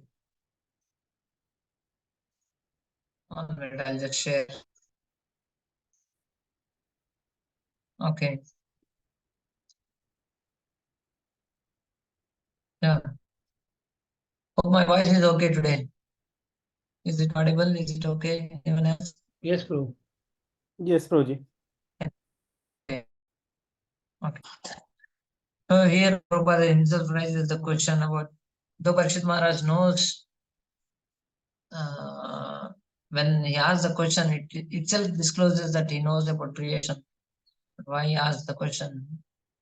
So, but he wanted to know more and more about the Lord's activities. It's not just for intellectual understanding of how it works, but it's from the Lord's side, how he is manifesting, how he is acting in such wonderful ways.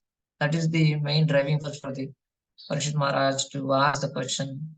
And also Prabhupada says that it's for our purpose to understand Krishna's greatness. Just like Krishna and Arjuna, Arjuna was made an instrument to bring Bhagavad Gita for our sake.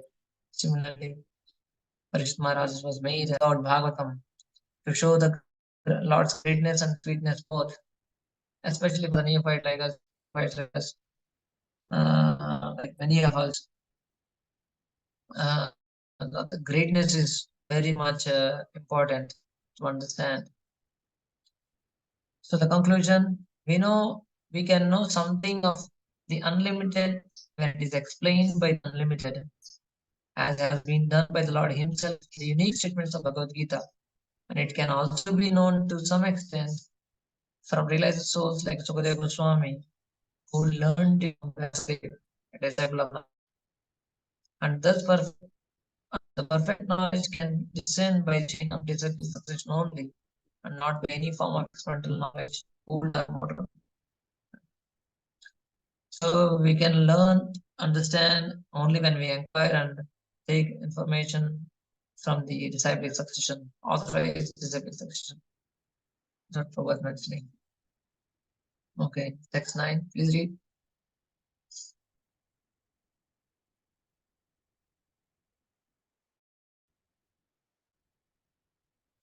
Please read.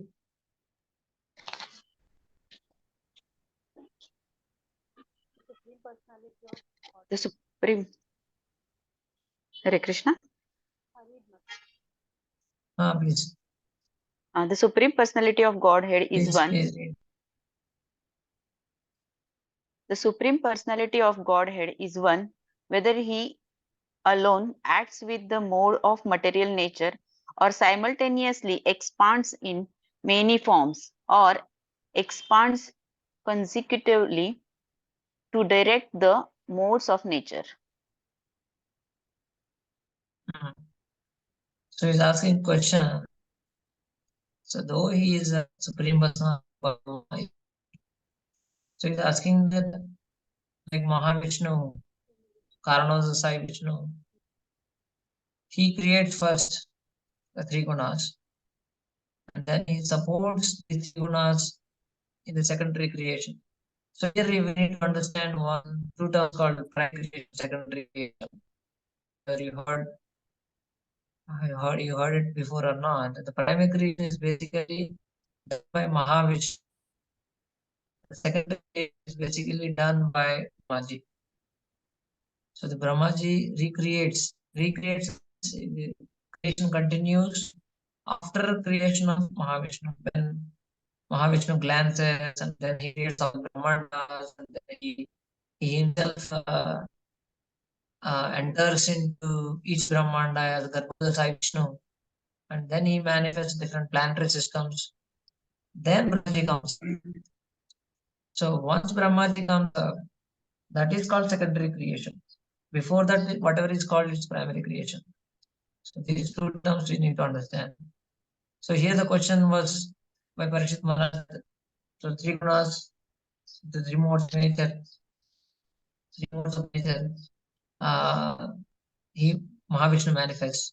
He is supporting initially, and through Devatas he is supporting in secondary creation. So whether he does this simultaneously, parallelly, or one after other. So that's what Parikshit Maharaj is questioning in text 9. Text 10, please read translation.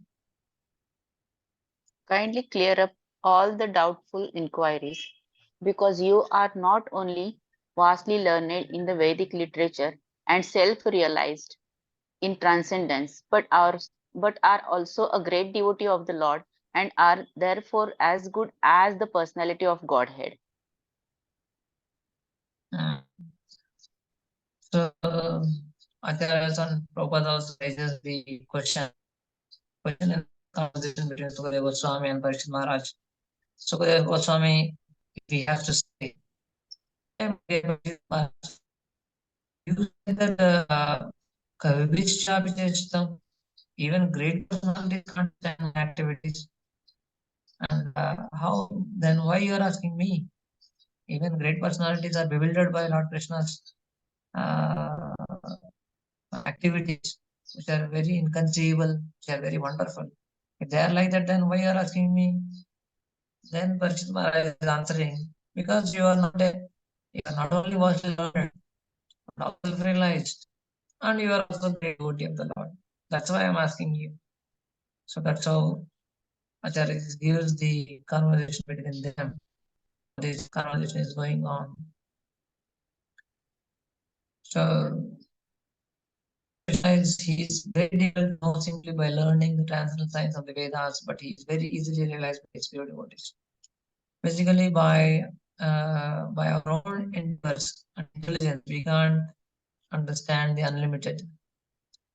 Limited cannot understand the unlimited unless the unlimited reveals himself through the limited.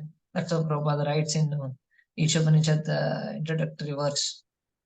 The beautiful lines Prabhupada writes that unlimited has to reveal to the limited. Otherwise, there is no capacity for the limited to understand the unlimited. So Prabhupada explains a little bit of creation. We will come to maybe in the future, next few chapters will come anyway, but it will be difficult to comprehend here. Prabhupada explains different forms of the Lord, Krishna, then Balram, then Sankarshan.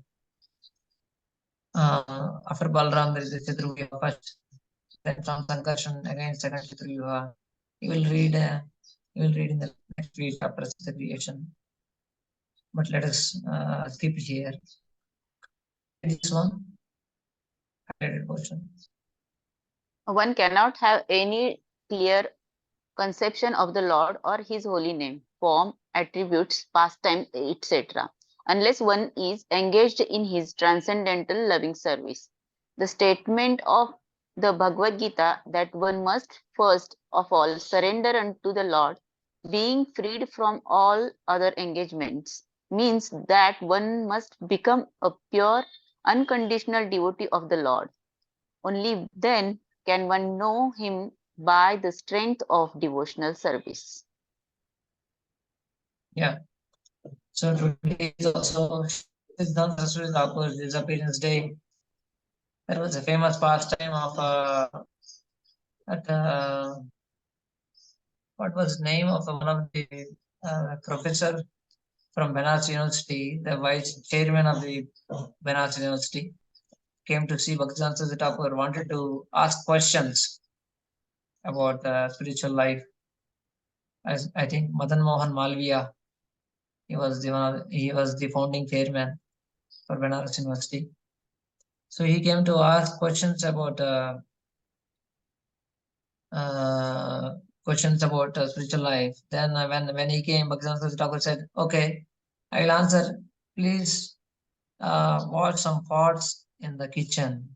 So he was our pujari and our cook is having some difficulty, please help him. So then he went and washed pots and came back.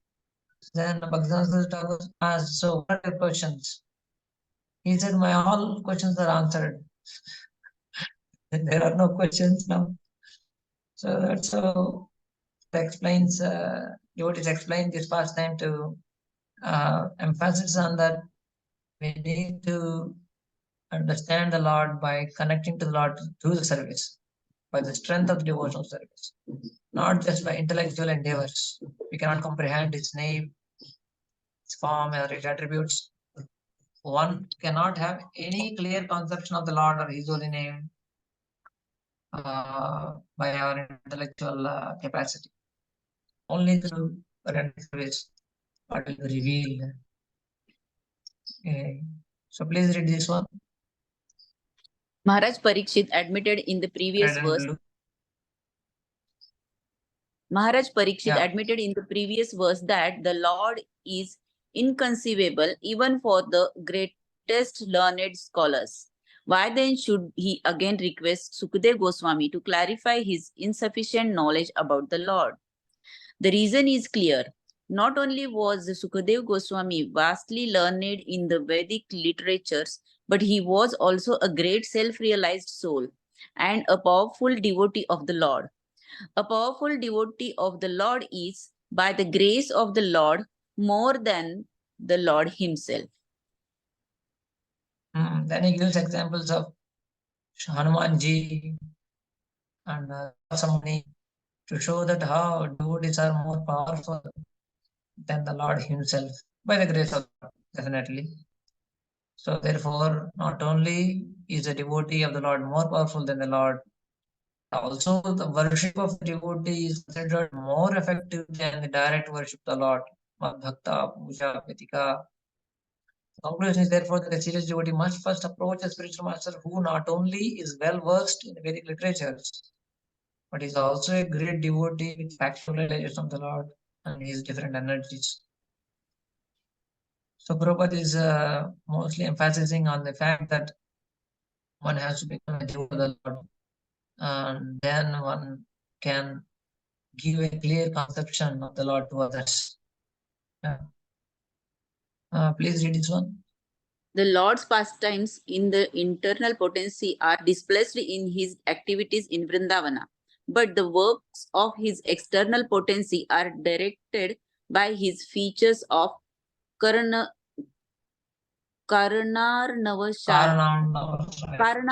Shahi Vishnu, Garbhodak Shahi Vishnu, and Kshirodak Shahi Vishnu.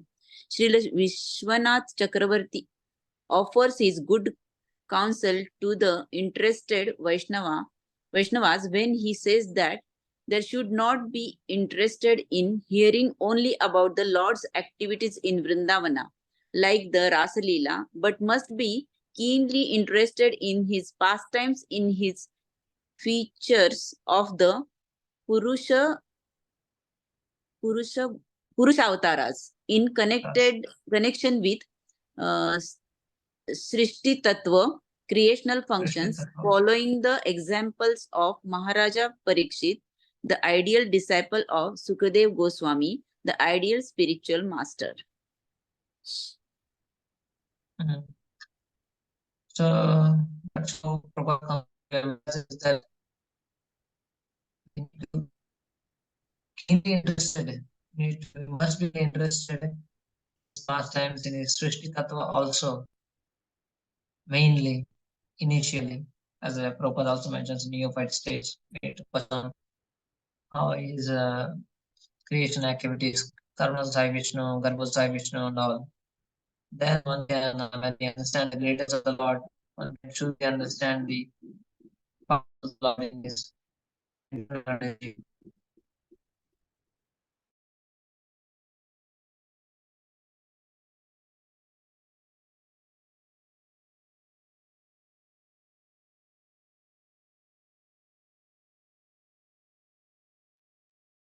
We will speak one verse and then we'll pause here. Speak one verse and we'll pause here.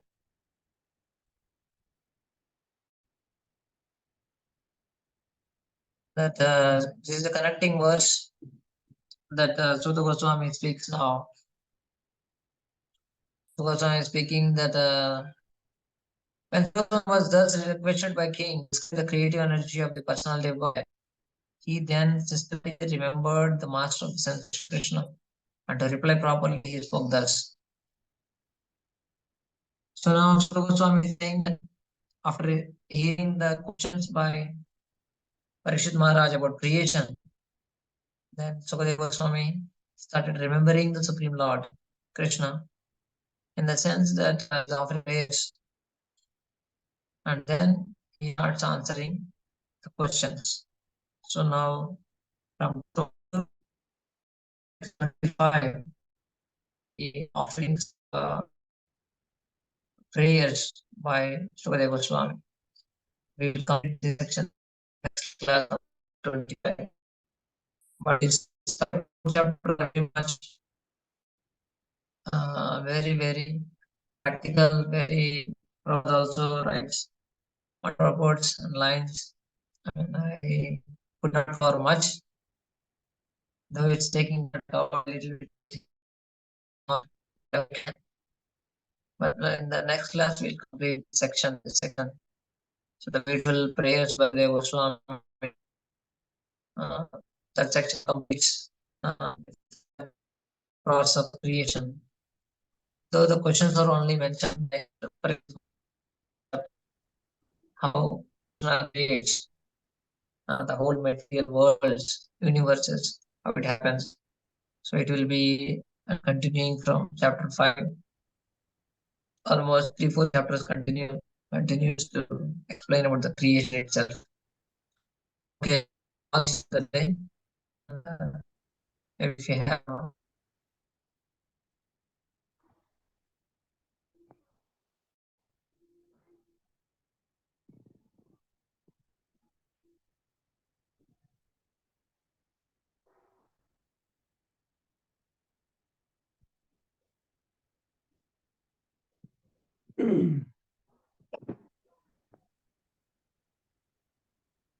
okay, then I pause here. Maybe I think you have some announcements. Yes, Prabhuji. Okay, anybody has any question? Okay. Thank you so much for your enthusiastic participation. We'll meet in next session. You continue your announcements on it, Prabhu. Thank you so much. Hare Krishna. Thank you, Prabhuji. Hare Krishna. Thank you, Prabhuji.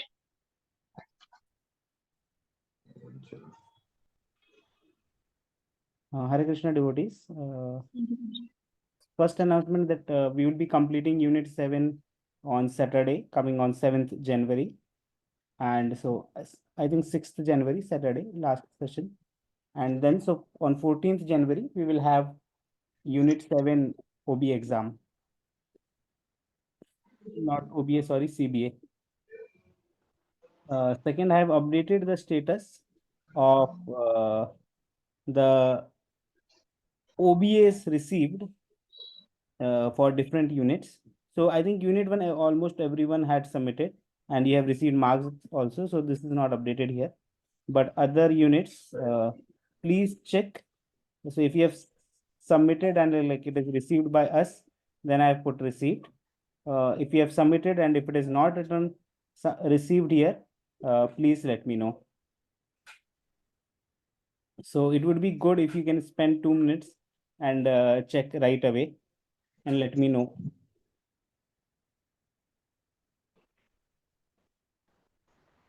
Hare Krishna, Prabhuji. Yes, for we have submitted all the OBAs, but looks like for Unit 3 and Unit 6, it is not marked as received. Prabhuji, Surikant is speaking. Yes, Surikant Krishnadas. Prabhuji, मेरे को can you send WhatsApp to me? I'll check. Okay. Okay, sure. Because I did not see in the form. I will see, but send me a WhatsApp message. I'll check that. Okay. Yeah, sure. Prabhuji, myself and Poonam also. Unit 5 and 6 is submitted but not seen here. Okay, 1 second. I'm sharing another sheet from where I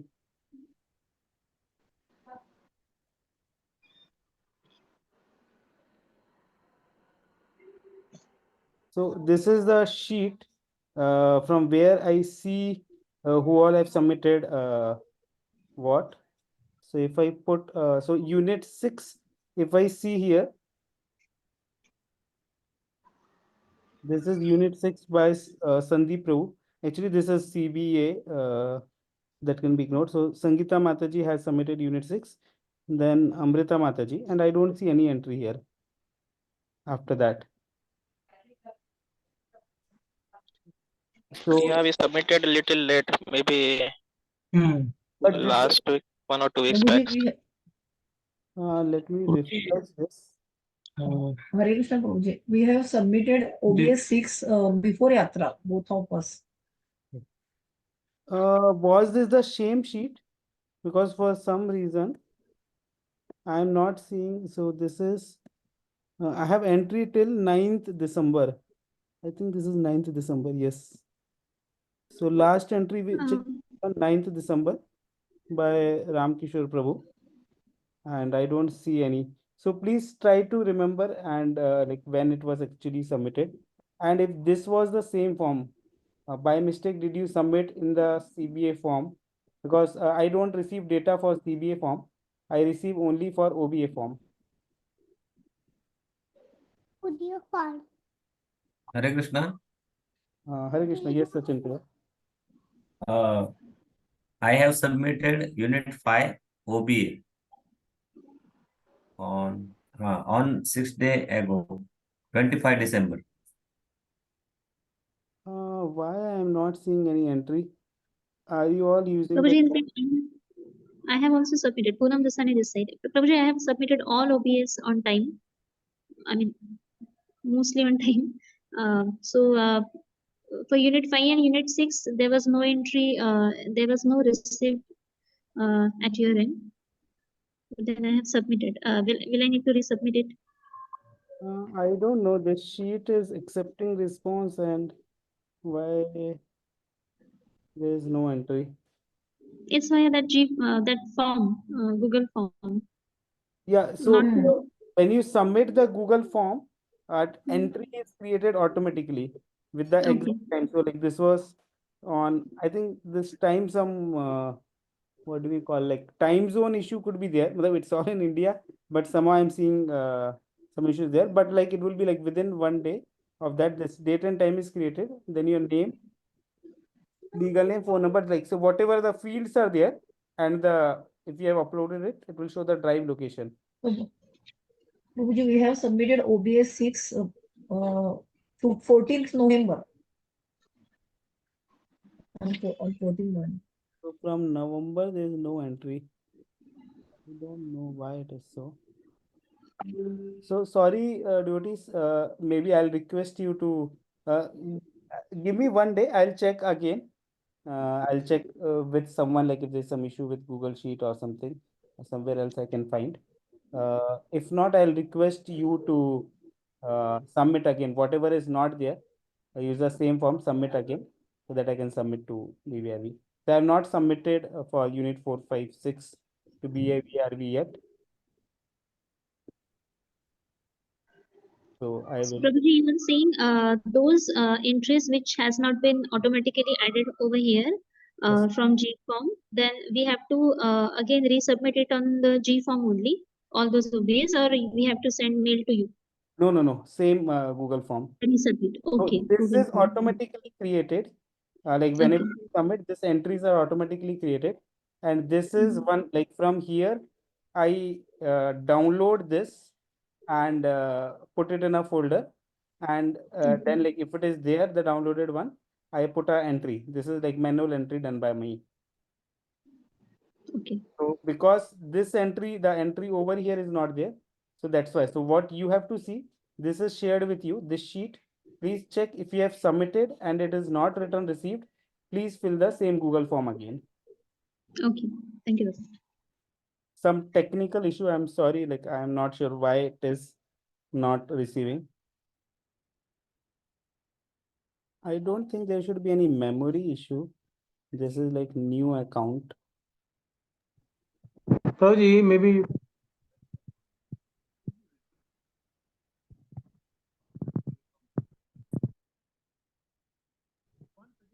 Yes, Puji.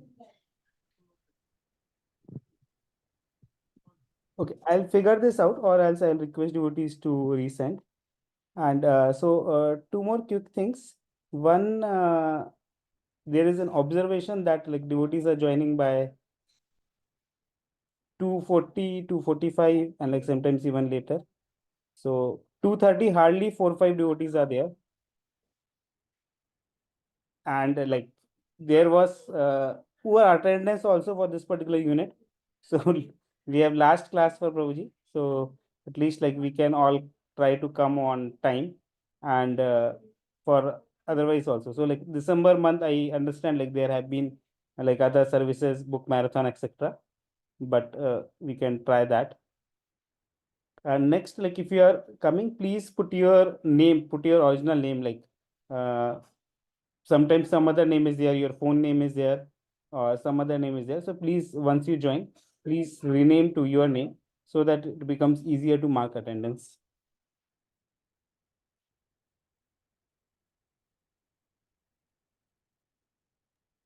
So Prabhuji, we have 4 chapters for Unit 7. Yes.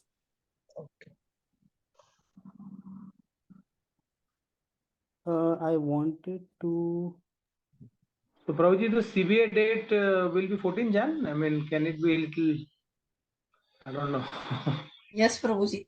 14 Jan. There are 15 days, and so Prabhuji was saying like don't wait till like don't give one more weekend. So like 6th we are ending. He's saying anyways like 90% of the courses over do it immediately, but we are not doing that. Delaying further will like. Hare Krishna Prabhuji, what about OBA topic Prabhuji not given so far? I'm sorry, Prabhuji. I'll ask. I'll have to ask. Actually, this Unit 7, this booklet was also created a bit late. I also did not ask him early. It was created and then sent. OBA we will give additional time because we have not Totally done yet. I'm kind because many devotees have, including myself, we have not submitted OBS or multiple unit.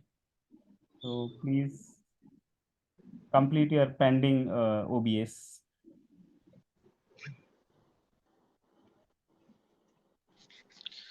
Yeah, CBI is little 14 January, very early. It was difficult to change, but I'll ask Prabhuji once.